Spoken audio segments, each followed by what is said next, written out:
Oui, en fait, ceci est seulement la deuxième version. La première version a été que Kadhafi avait déjà réprimé dans le sang, et c'est un bobard qui a été lancé par Al Jazeera, à savoir que Kadhafi, avec son aviation, bombardait les manifestants civils à Tripoli.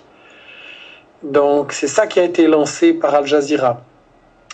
Il faut signaler que Al Jazeera est la chaîne télé que possède l'émir du Qatar, et que si Al Jazeera avait joué un rôle très positif dans la couverture de Gaza ou de l'Irak, et que ces journalistes avaient d'ailleurs été menacés ou attaqués par les États-Unis pour ça, à présent Al Jazeera a joué un rôle complètement négatif. L'émir du Qatar convoite le gaz de la Libye, les réserves financières de la Libye, et voulait empêcher Kadhafi de construire un grand pôle économique et financier au Proche-Orient, parce que le Qatar a le même projet, donc il y a une rivalité économique là derrière. Le Qatar veut en fait devenir la grande puissance arabe, tout simplement.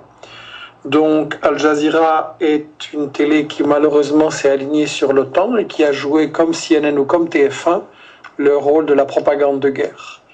Et donc on nous a dit dans un premier temps Kadhafi a bombardé, mais on ne pouvait en montrer aucune image, et pour cause, il ne s'était rien passé, les satellites russes démontaient. Par la suite, les commissions d'enquête internationale, d'Amnesty, Human Rights Watch, etc., pourtant pas du tout des partisans de Kadhafi, ont dit qu'il ne s'était rien passé de ce genre. Et donc, on a vu une deuxième version arriver, c'est que Kadhafi pourrait déclencher un bain de sang. Et évidemment, là, c'est du n'importe quoi, parce que vous pouvez arriver plus ou moins à prouver que vous n'avez pas fait un bain de sang, mais comment voulez-vous prouver que vous n'allez pas le faire? Donc on est dans la mauvaise foi, et on est dans quelque chose qui renverse le système de la preuve. Quand vous allez au tribunal, si on vous accuse d'un crime, ben, c'est l'accusateur qui doit prouver que vous êtes dangereux, que vous faites ce crime. C'est pas vous qui devez prouver que vous n'allez rien faire. C'est aberrant. Donc on était clairement dans ce que j'ai toujours appelé la diabolisation et la propagande de guerre, pour cacher le fait qu'on avait décidé d'attaquer Kadhafi, absolument pas pour protéger les civils, mais pour voler les richesses de la Libye.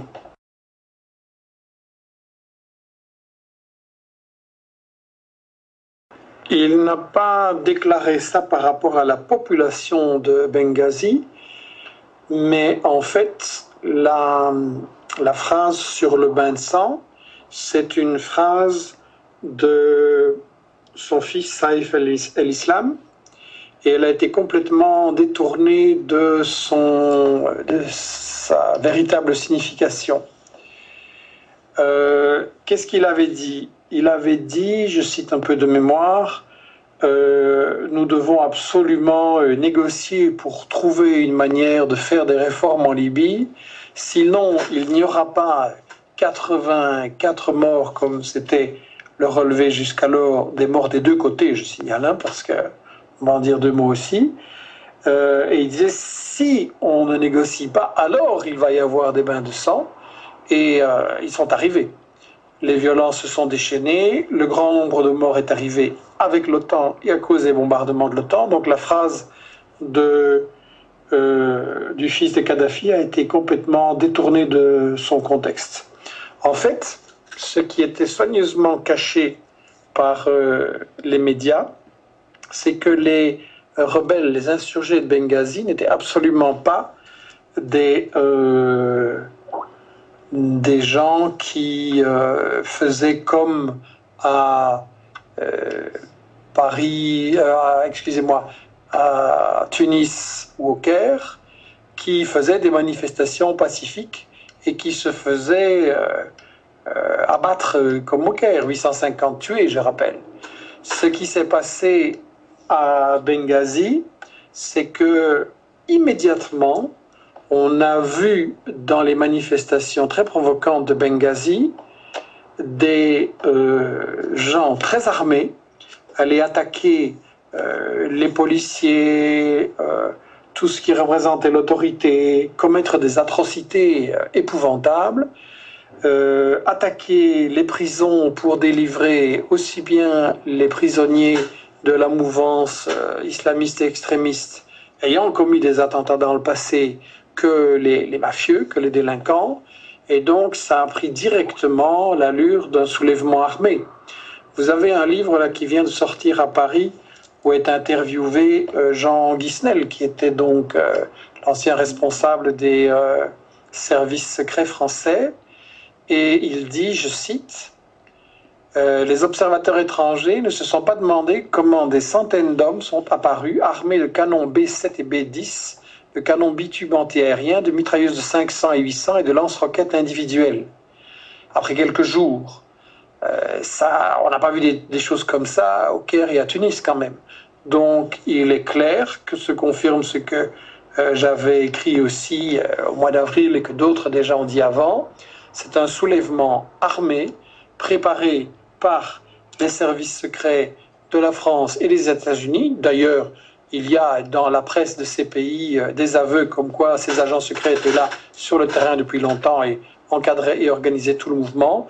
Donc, quand on parle de la répression de Kadhafi, je ne vais pas dire que tout a été parfait. Les gens à Tripoli m'ont dit que la réaction de la 32e brigade de Kamis à la première de manifestation de Benghazi où il y a eu des tués a été très mauvaise et donc ils déploraient cette réaction de la 32e brigade. Mais il faut dire que tout ça a été pris dans un enchaînement de violences provoquées dont le but n'était pas de protester pacifiquement et de demander plus de démocratie, dont le but était de s'emparer du pouvoir, du pétrole et de l'offrir à Sarkozy et à Obama.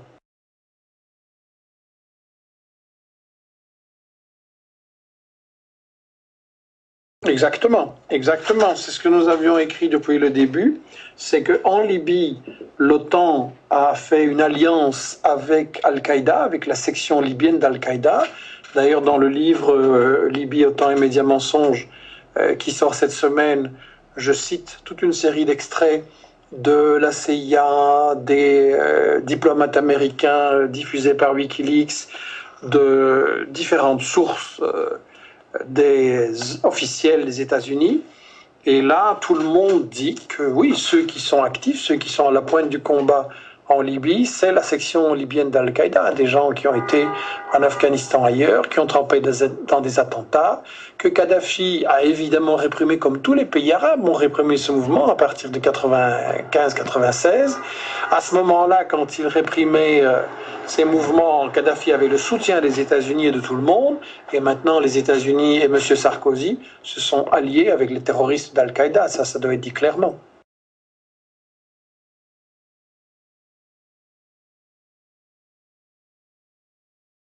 Oui, il a tout à fait raison.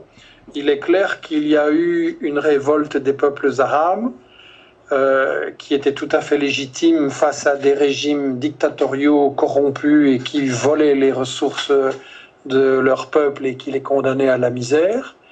Et donc, ici, c'est tout à fait le contraire.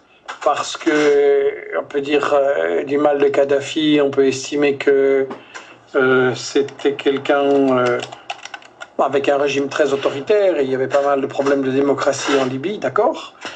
On peut dire aussi que c'était un régime avec beaucoup de corruption et de tiraillements entre les tribus, entre les fractions dans l'appareil du pouvoir, d'accord, comme dans d'autres pays à mon avis d'ailleurs.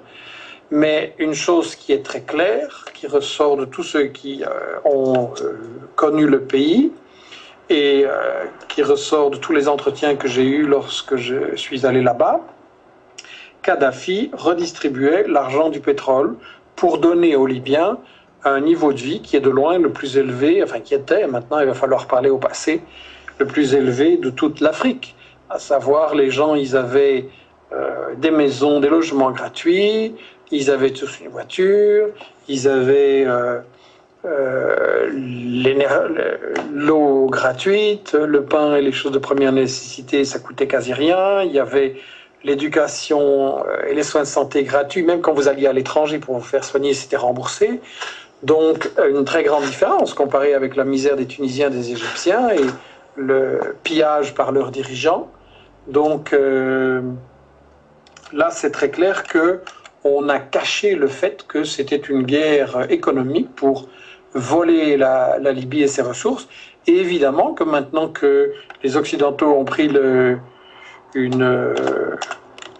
contrôle du pays, il est évident que ça va être au détriment, les Libyens vont se retrouver complètement spoliés de tous les avantages qu'ils avaient. Ils vont se retrouver comme en Irak, où les Irakiens ont perdu tous les avantages économiques et sociaux qu'ils avaient.